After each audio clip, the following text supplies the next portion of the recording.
Bonjour et bienvenue dans ce petit test du Synology DS712+. Donc j'ai déjà procédé à l'installation du NAS via le CD d'installation. Ça se fait bien, hein, il y en a pour à peu près une demi-seconde.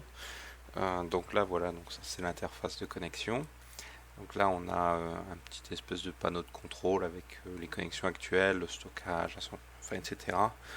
Tout peut être personnalisé, c'est pratique, c'est bien pour voir l'état du système en un seul clin d'œil. Donc hop, ça peut se minimiser là. Le bureau en lui-même est assez bien fichu. On peut changer les icônes, on peut en rajouter si on veut. Hop, voilà. Donc ça, c'est pratique, c'est très facile à personnaliser. Si on veut, on peut aussi le personnaliser encore plus en changeant l'arrière-plan. Bon, ça tient plus du gadget, mais ça passe bien.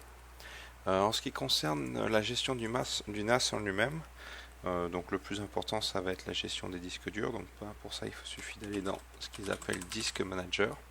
Donc là, on a voilà, typiquement l'option de recherche. Ça, donc il suffit de taper disque plutôt que Disk Manager. Enfin bon, donc là, on a accès à la gestion des volumes. Donc c'est propre, hein, c'est clair. Ça rappelle un petit peu macOS quand même, mais sinon ça se gère bien. Enfin, c'est clair. Donc Synology à ce qu'ils appellent le démarrage rapide. Donc on va faire ça vite fait pour que je vous montre. Donc mettons que vous connaissez rien du tout aux univers du NAS, donc vous cliquez une fois là-dessus. Donc voilà, bienvenue. Donc on démarre. Donc là on va revenir au fameux gestionnaire de stockage. Donc visuellement ça s'appelle Storage Manager. Donc on ouvre et puis on a déjà vu ça. Donc voilà. Donc, une fois qu'on a fait ce qu'on a fait à la volume RAID, on peut commencer à mettre des données dessus. Donc Synology utilise ce qu'ils appellent un RAID hybride.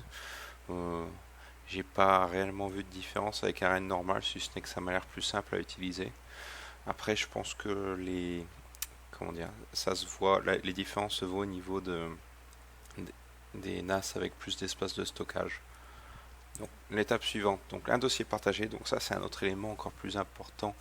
Beaucoup de gens y pensent pas en fait. C'est si vous voulez commencer à regarder des dossiers qui sont sur votre NAS, il faut en fait le partager. Donc ça c'est bien pensé de la part de Synology de nous le dire en étape numéro 2. Donc on clique et donc là vous avez la liste des dossiers partagés. Donc là typiquement si je veux me connecter via l'explorateur Windows, et ben j'aurai les dossiers musique, photo, web.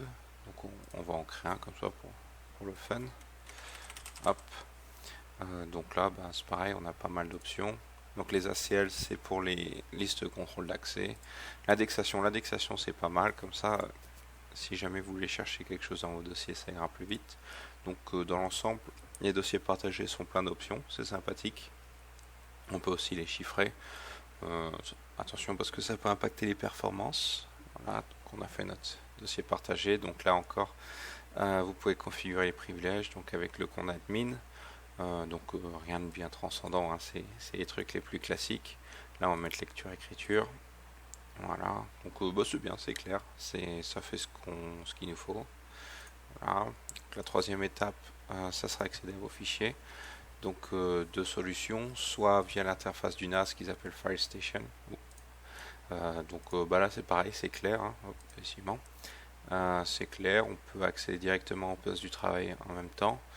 Et puis visiblement on peut utiliser ce qu'ils appellent Cloud Station pour accéder sur d'autres PC. Donc là, leur Fire Station, bon, encore une fois, là, vous regardez, ça ressemble beaucoup à Apple, hein, mais sinon, c'est clair, c'est rapide. Si vous avez, hop, mettons une photo ici, là, on peut hop, aperçu, voilà. Donc, c'est pas mal. Les vidéos peuvent être lues directement via le lecteur web, donc pas mal. C'est simple, clair, enfin, ça fait le boulot, quoi. Et après, vous pouvez configurer. Alors soit Windows, donc Windows ça utilise Samba, Mac ça utilise AFP, et après NFS c'est encore autre chose. Donc Synology prend bien garde en fait de ne pas citer trop de paramètres techniques. Donc on peut faire les configurations, mais ça, comment dire, c'est pas cité dans l'interface. Donc c'est pas mal pour les gens qui sont un petit peu rebutés par la technologie. Hop, oui, oui. Voilà, donc les fameux paquets. Donc ça, en fait, c'est ce qui fait vraiment la différence au niveau des NAS en ce moment. C'est la possibilité d'ajouter des applications en plus. Donc là, j'avais déjà installé l'antivirus et les deux Audio et Photo Station. Donc Audio Station, ça marche vraiment bien. C'est une des nouveautés de leur dernier DSM.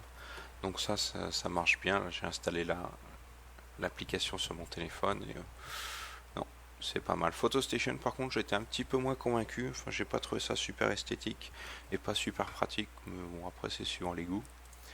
Les applications disponibles, donc il y en a pas mal. Il y en a moins qu'une aptX, mais j'ai appris qu'on pouvait en télécharger via d'autres sources. Donc ça, c'est vraiment les choses de base. Donc ça, c'est fourni par Synology, se fourni par un tiers. Donc c'est assez complet. En plus de l'antivirus, c'est le PhotoStation. Vous avez Surveillance Station here. Donc ça c'est pas mal parce que c'est une des grandes forces de Synology, c'est le logiciel de surveillance. Par contre il faut l'acheter la plupart du temps, il faut acheter des licences en plus. Après il y a tout ce qui est interface web, donc ça va de WordPress à Joomla en passant, je crois que j'ai vu, oui voilà, il y a Drupal, Moodle, PHP-MyAdmin. Donc c'est pas mal si vous voulez installer des sites web. En local par exemple, Moodle ça peut être sympathique. Et PHPBB aussi. Je suis un petit peu plus sceptique sur Magento parce que ça demande quand même pas mal de processeurs. Pourquoi pas s'il n'y a pas trop de connexion. Donc, voilà. Donc, un autre truc qui est bien, c'est les petites fenêtres. Donc on a vraiment l'impression d'être sur un système d'exploitation à part entière. Donc on va aller à l'étape suivante.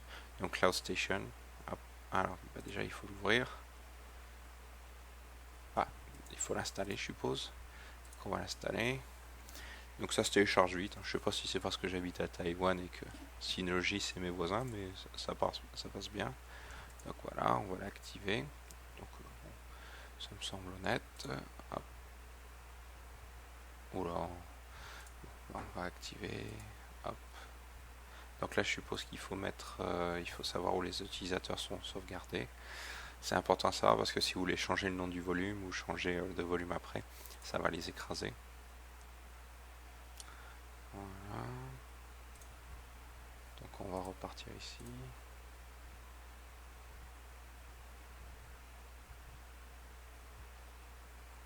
Bon ben voilà, ça marche. Euh,